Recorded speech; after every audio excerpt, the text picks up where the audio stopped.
it away. Yeah. Oh, let me tell them what you're doing. Mike is with Clemson University and is working on conservation of the fine scale and northern redbelly dace within a proposed plan for Pine Creek in Sheridan County, Nebraska. Take it away. Okay, Mike. good. Can you hear me okay? Yes, we can hear you okay. Okay, good. You know, Murphy's Law, not only is the camera on my computer not working, the groundskeepers are making all this noise outside my window. So Murphy's Law. Anyway, good morning, everyone. I want to thank you for the opportunity to present for about the next 20 minutes. My story's a little bit unorthodox. From the outset, I am certainly an outsider, but I hope you will feel that my heart really belongs to Nebraska, and one day I hope to be there with all of you. Yet it's the frequent trips to Nebraska over the years that brings me here today. I would like to thank Sarah Nevison for helping get me on the agenda. And I'm also grateful to Matt and Shelley Steffel for giving of their time, their talents, and most importantly, their patience. So before I get to the topic at hand, I feel obligated to let you know a little bit about myself. Since I am kind of a sort of an outsider, but not really. My dad's a Marine, my mom's a nurse. They're both from Omaha. They went to Creighton. I went to Creighton and the Army ROTC program. My uncle, Harry, was on the Creighton basketball team. You can see him circled there in blue. I put the history of the Billy Blue Jay there because my grandfather actually designed Billy Blue Jay. And I've endowed a scholarship for the mascot that wears the Billy Blue Jay uniform. So there's certainly a lot of love, not only for Omaha, but Creighton in particular. And I continue to donate to that cause. So I went into the Army, spent 21 years as a comms officer, retired as a lieutenant colonel, and then I've been a defense contractor ever since. And right now I am really busy because I am supporting both the Air Force and the Space Force out of the Pentagon. So busy times indeed. So how it all started, my introduction to the Sandhills area and Sheridan County in particular all started with my maternal grandfather, Clem Mannion. I went ahead and sent a picture in the Nebraska Land magazine. There's a picture of him with his ducks, and I did a little write-up on the side there. But living in Omaha, he worked for the Railway Express Agency, which has long since passed. But every October, he loaded up the car and headed west to Sheridan County. And mind you, back in those olden days, Highway 250, which runs from Lakeside to Rushville, was simply an oil strip that also doubled as a runway for small aircraft.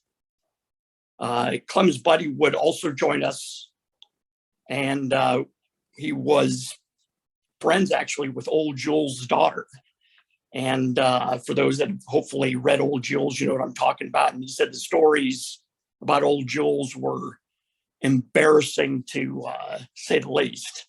He was a pretty crusty old guy. So anyway, all of it made for an awesome adventure at the ripe young age of 8 for me back in 1970. And my life's interests and passions started here in the Sandhills.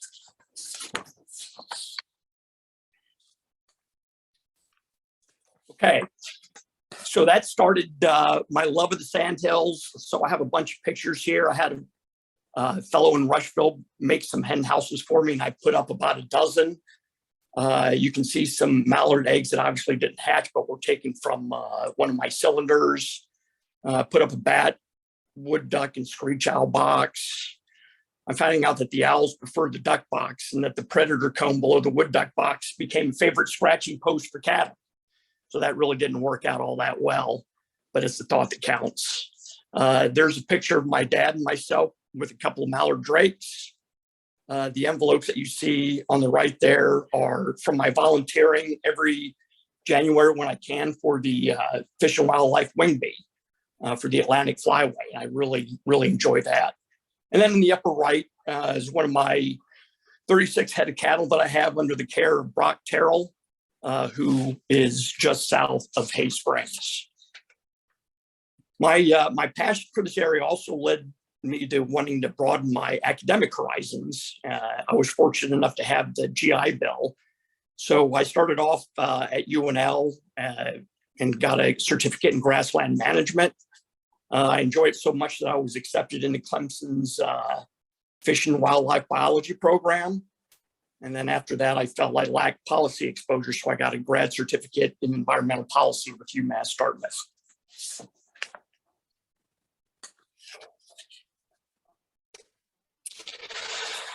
Now, up until my studies, I was all about waterfowl. That's the only thing I was interested in. But when I did a ground walk with Matt Steffel, he drew my attention to Pine Creek, a place that I hadn't given much thought other than to get some jump shooting for ducks.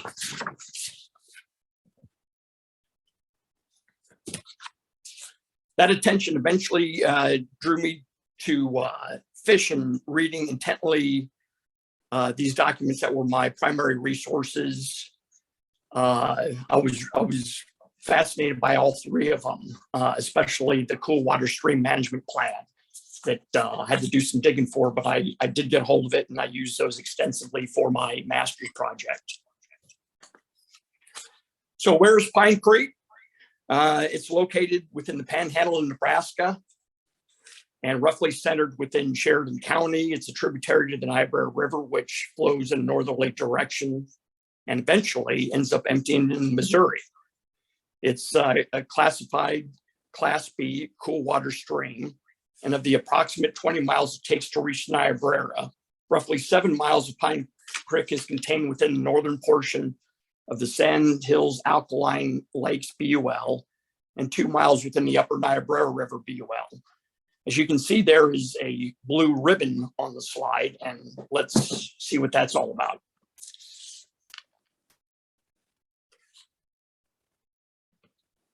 So Nebraska has over 16,000 miles of flowing water comprised of roughly 2,100 rivers, streams, and creeks. Roughly 98% of Nebraska's stream miles are located on private property, and cool water streams account for less than 28% of all stream miles in Nebraska. In the excerpt attached on the slide that I have here, you can see the list of attributes to measure against the 400 cool water streams. And based on the criteria listed, Pine Creek made the top 63 streams as ranked by our state's experts.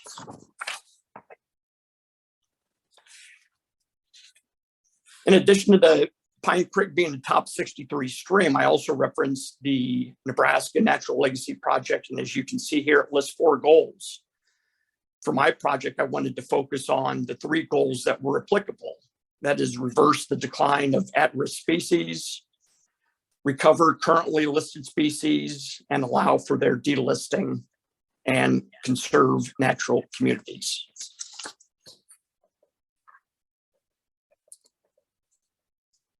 So my research led to 2 unlikely species that frankly I had never heard of nor seen while walking for miles along Pine Creek for the last 50 years. The northern redbelly and finescale dace. And hopefully I set this up properly, but I got Grace's permission to show a short clip that she talks about these. And Colleen, let me know if I set it up so that you can hear this. Here we go. I've got a couple fish species that I decided to include, and they might not always be in a like a body of water that's not moving, but I do think that they're important to bring up because both of these fish species are threatened species in the state of Nebraska. So they are small. They only get up to 3 to 5 inches long. The northern redbelly dace, which you can see the male in that photograph has a nice red stripe kind of under that middle black line. So that would be a good way to see to know and identify that that's what you're seeing. And then the fine scale dace is another small minnow species. And these are called glacial relic species. They definitely prefer colder water, which many of our cold water areas, like cold water streams, or at least headwaters of small creeks, would be found in the sandhills. So it's important we don't forget about our fish. These aren't game fish, so we don't talk about them as often, but they rely on an ecosystem that is a little bit threatened, and the sandhills are an amazing ecosystem that thankfully has been preserved pretty well, thanks to ranchers who manage their land actually very well. So but these are two fish species and that rely on, obviously.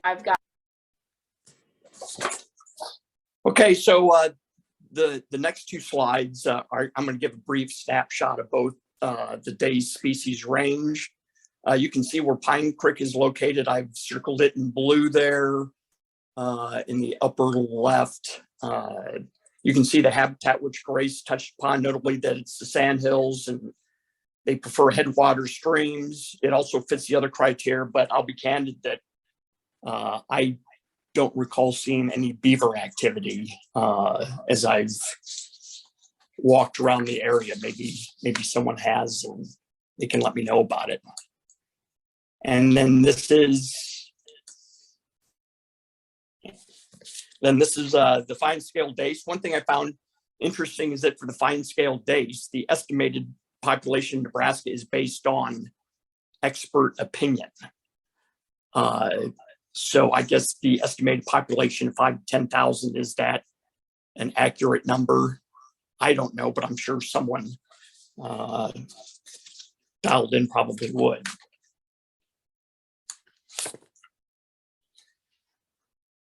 So now I need to move this here again. Is it centered in there okay, Colleen? Okay, good. So you notice the threats posed to both dace species listed in the NNLP. I'd like to take a few minutes to address all but the dewatering, which I haven't seen evidence of as a threat out there. Okay, first, channel modification. I've observed channel modification through bank destabilization from cattle that go down to water on the creek, thereby increasing turbidity. As site feeders, these dace species obviously prefer clear water. I also observed several spots where there were invasive Fragmites.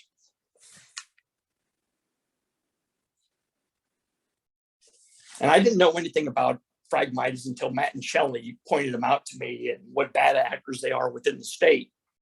I'd like to play a short clip of Brent Meyer, the Lancaster County's noxious weed superintendent, as he discusses the threats posed by Fragmites. And just as a backdrop, this was presented, in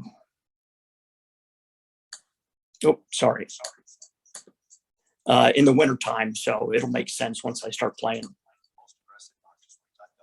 The most aggressive noxious weeds I've dealt with in my 25 years plus of working in weed control.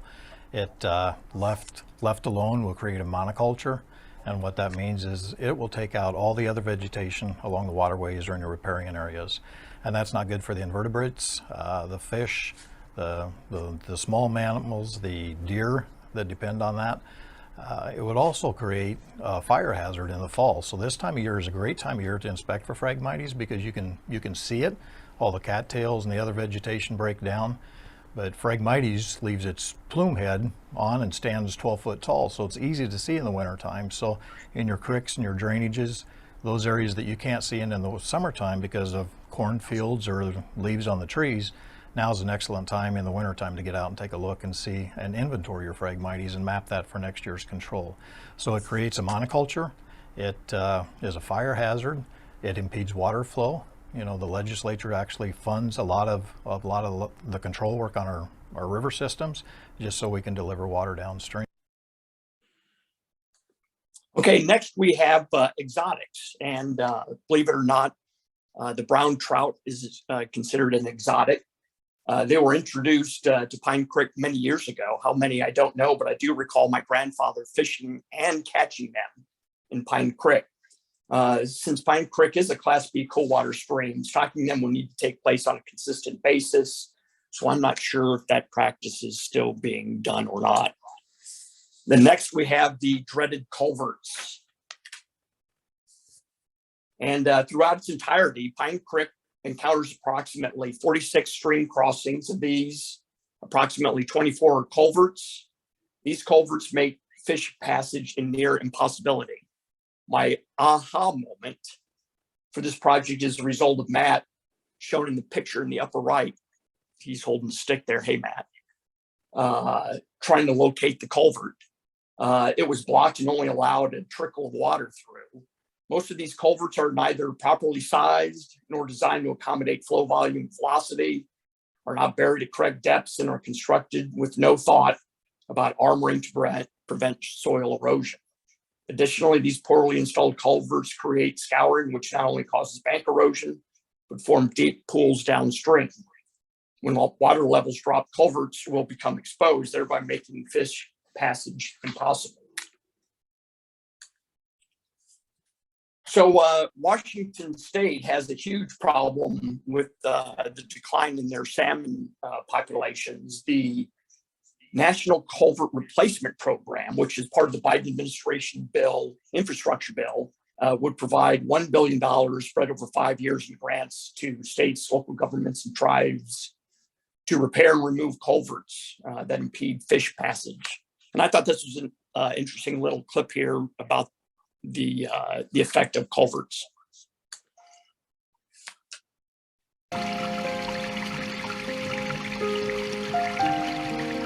And you shared with me a number that I thought was just astounding, that there's 40,000 individual anadromous barriers. And let's get this straight. Yeah. With culverts or places that salmon cannot access habitat, there's 40,000 of these been identified in the state of Washington. Let's just say each one of those takes 2 miles of spawning habitat, which is a very conservative figure, okay? Right. You're looking at almost 100,000 miles of spawning habitat denied to the naturally spawning populations. If you are serious about salmon rehabilitation, salmon, you got to let them repatriate this habitat. The only way to do that is through culvert removal, and the only way to get that done is public education, and that's, I think, what you're trying to accomplish with your film.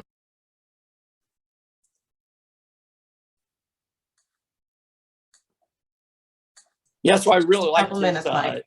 part there about his reference to public education. I'm going to touch on that a little bit later. Another threat is water control structures. About halfway between the headwaters and where it empties into Niobrara, there's Smith Lake Wildlife Management Area. And you can see that there's an overflow structure in the northwest end, and the turbulence that is introduced at the outlet. You can see that's the outtake from Smith Lake there. Nothing's getting through that. And then introduced predator fish. Smith Lake is home to a variety of fish, and our dace species face predators, which include largemouth bass, northern pike, bullhead crappie, yellow perch, and bluegill. So while all these threats to our dace species, it's easy to understand why they are listed as threatened species. While there are lots of hurdles to climb, there is some good news that I can share. When I completed my project in the summer of 2019, I took copies of it with me on my annual hunting trip to Nebraska, and had the good fortune to meet up with the Sheridan County weed superintendent. With the landowner at my side, I described to her the invasion of Fragmites that were working their way northward along Pine Creek. The landowner had no idea that they were invasive, and the superintendent didn't even know that there was a Fragmite problem. So fortunately, she was able to secure funding from the Panhandle Research Integration for Discovery Education, or PRIDE. And when I followed up a year later with another landowner, he said that the state was already addressing the issue. So I felt really good about that. And then finally, I'd like to point out this systematic approach to conservation that's outlined in Chapter 3 of the NNLP. We must focus on conservation actions, identify where to focus those actions, and set goals for the number of species we are to conserve. And again, community outreach and education, like that one gent said in the radio interview, public education is so important. And in closing, I know someone always is asking for a joke. This may be not a joke, but close enough. In closing, I am so grateful for the opportunity to share what I learned on this journey with our northern red belly and fine scale dace species. I've been going to the same area for 50 years, and unless I embarked on this project, I still would be ignorant of their plight today. And I'm most confident that most of the landowners do not know what a treasure they have flowing by them each and every day. It is so important that we get them engaged through outreach and education. Only then will we have a chance to save this keystone species within the great state of Nebraska. And that concludes my presentation. That was fantastic, Mike. And we embrace thoroughly puns and dad jokes all over the place here.